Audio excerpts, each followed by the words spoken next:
Halo rekan-rekan, saya Hilda Novariliani, mahasiswa program studi Bisnis Digital. Pada kesempatan ini, saya akan mengkaji kebijakan pajak digital beserta dampaknya terhadap daya saing startup lokal di Indonesia.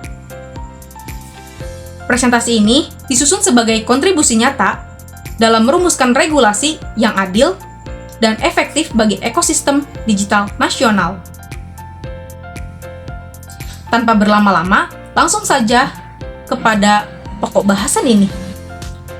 Perkembangan ekonomi digital Indonesia yang begitu pesat memang memberikan harapan sekaligus tantangan besar. Pemerintah berupaya keras menciptakan keadilan pajak melalui optimalisasi penerimaan negara. Salah satunya dengan mengeluarkan berbagai kebijakan seperti pajak pertambahan nilai atau PPN digital dan pengawasan transaksi cross-border. Namun, masih ada kekhawatiran dari pelaku bisnis lokal bahwa regulasi yang terlalu ketat bisa memperlambat inovasi dan merugikan daya saing startup. Dalam situasi ini, kebijakan yang berimbang sangat dibutuhkan agar tujuan fiskal dan pertumbuhan ekonomi bisa tercapai bersama. Lalu, ada tujuan pada kajian ini. Kajian ini bertujuan untuk menilai apakah kebijakan pajak digital telah berjalan efektif dalam mencapai keadilan pajak dan mendukung pertumbuhan startup lokal. Saya akan menguraikan analisis komprehensif terkait efektivitas kebijakan, dampak spesifik pada model bisnis startup, dan merumuskan rekomendasi kebijakan yang bisa diimplementasikan secara nyata. Lalu, ada sedikit pembahasan tentang kebijakan pajak digital terkini tahun 2025. Saat ini, Peraturan Menteri Keuangan Nomor 37 Tahun 2025 telah ditetapkan sebagai langkah pemerintah untuk menyederhanakan pemungutan pajak digital.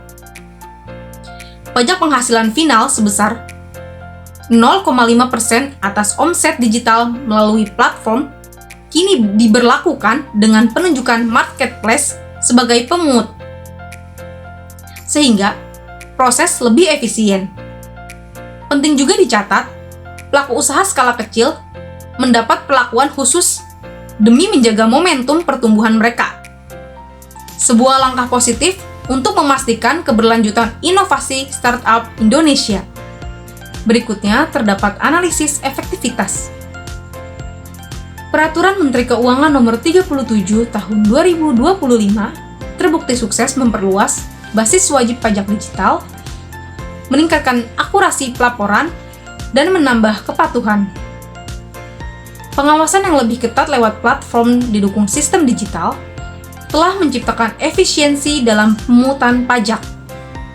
Namun, saya menilai efektivitas ini bisa ditingkatkan lagi jika diimbangi dengan edukasi dan penguatan literasi pajak, serta pengembangan sistem digital yang benar-benar inklusif bagi pelaku UMKM dan startup. Selanjutnya terdapat dampak pada startup lokal. Kebijakan pajak digital memang memperbaiki transparansi dan tata kelola bisnis. Namun, startup kecil dan menengah harus menghadapi tambahan biaya, kepatuhan, serta kompleksitas administrasi. Hal ini berisiko menghambat inovasi jika tidak diimbangi dengan kebijakan insentif atau dukungan pendampingan yang konkret. Saya menyoroti pentingnya kolaborasi antara regulator dan asosiasi agar ekosistem startup tetap berdaya saing dan dapat berkembang optimal. Berikutnya, rekomendasi.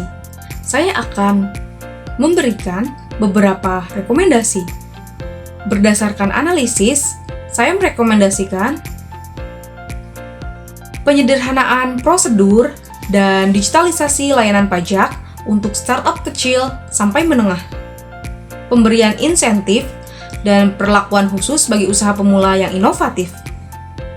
Lalu, rekomendasi terakhir dari saya, penguatan edukasi, pendampingan, dan kanal konsultasi pajak digital agar pelaku usaha memahami hak dan kewajiban mereka secara utuh. Upaya ini akan memastikan penerimaan negara meningkat tanpa mengorbankan semangat inovasi dan daya saing startup lokal. Baik, pembahasan ini saya simpulkan Peraturan Menteri Keuangan Nomor 37 Tahun 2025 secara efektif memperkuat penerimaan negara dan memastikan kesetaraan perlakuan pajak dalam ekonomi digital. Namun, penting bagi kita untuk memberikan perhatian khusus kepada startup lokal agar kebijakan ini tidak menjadi hambatan, melainkan pendorong utama pertumbuhan dan inovasi digital yang berkelanjutan di Indonesia. Terima kasih atas perhatian dan waktu yang telah diberikan. Semoga materi yang saya sampaikan dapat memberikan gambaran yang jelas dan manfaat nyata dalam penerapan kebijakan pajak digital. Mari kita bersama-sama berkomitmen mendukung ekosistem digital Indonesia yang inklusif, inovatif, dan berkelanjutan. Dukung regulasi cerdas, wujudkan startup lokal, go internasional.